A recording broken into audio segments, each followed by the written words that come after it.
Hello, Marky Dragon, also known as Marcus Eikenberry in real life, and welcome to another episode about Be Your Own Boss. This one's going to be a little bit different, and because this one has to do with marriage. Now, what does marriage have to do with the company? Well, it actually has a lot to do with it. And so I just want to, share a story with you and let you take away from it whatever you would like to. So I was married for about 20 years, and that was all fine and everything. Well, one of the things that happened is that my companies were created while we were married. And at least in Oregon law, what that means is that my spouse has 50% ownership. Now, it may not say that on paper. It may not say that anywhere else. But when a divorce happens, that is the law. Now, not all states are the same, but, so it is a fact. And so what happened is that when we decided we were getting divorced, that she decided that she wanted the company. And, that was something that we had to battle out in court. I didn't agree with that, but the court did. And so she took control of the company. Now, the whole thing about this is that, I believed, since I created the company, since I was the one who, made all of this, and that I should be the one to still control it and, control it in whatever way I see fit. Well, the court didn't see it the same way. And so even though she had never operated the company a day in her life, she was awarded the company. And, you think to yourself, that's crazy, Well, so here's the deal. The deal is that in marriage, you do share everything equally.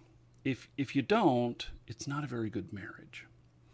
And, so a lot of people would say, okay, well, maybe there should have been a prenup agreement. And this prenup agreement would say, okay, any business that Marky creates, Marky keeps, or whatever. Well, but is that not offensive to the marriage? I mean, seriously. You say, oh, honey, I want to marry you. But will you sign this prenup? Because anything that I create during our marriage, you don't own any part of it. Now, is that not offensive to the marriage? And doesn't that say, really, I don't trust you? And so, how do you deal with something like that? Well, make sure that whoever you're marrying, you plan on being married for life. Now, as I can attest, that was my plan. We were married for 20 years, but things happened. Things changed. And, we ended up, going apart. So I just want to say that it's something to think about with business, that when you are a business owner, your spouse, and that can mean whether it's same-sex marriage or it's traditional, that depending on the laws in your area, your spouse could own, any portion of it. So you got to take that into account and know what your plans are. Now, the devious me would say something like, if I were to do this again, how would I do it? And since I lost control of the company, the company should have been actually shut down. And I'll get into that in another episode. But maybe what I should have done was to do what I needed with the company and get that done before the divorce. And that way I could be better positioned in just taking care of everything and doing it properly. Because the way that it happened, it hurt me financially like you wouldn't believe. And And I'm not saying that it's all about money or anything like that. But each party will come out of a divorce feeling that it was very unfair, even if it was fair to each side. Both parties still are going to feel that way. The emotions are raw, and that's just how it goes. So anyway, take that into consideration, and know your common laws as well, because in some places you live with a person long enough, you're common law married, and just take that into account. And I don't encourage you to be offensive and say, hey, we need a prenup, but it may not be a bad idea to have some sort of agreement in place, on ownership should something happen. And maybe that would be worded in something like, what if one person dies? What if, the one person goes to jail? What if one person, I'm just thinking of whatever thing, or you get divorced, that whatever thing that could cause one party to have loss of rights to the company, or or whatever kind of separation.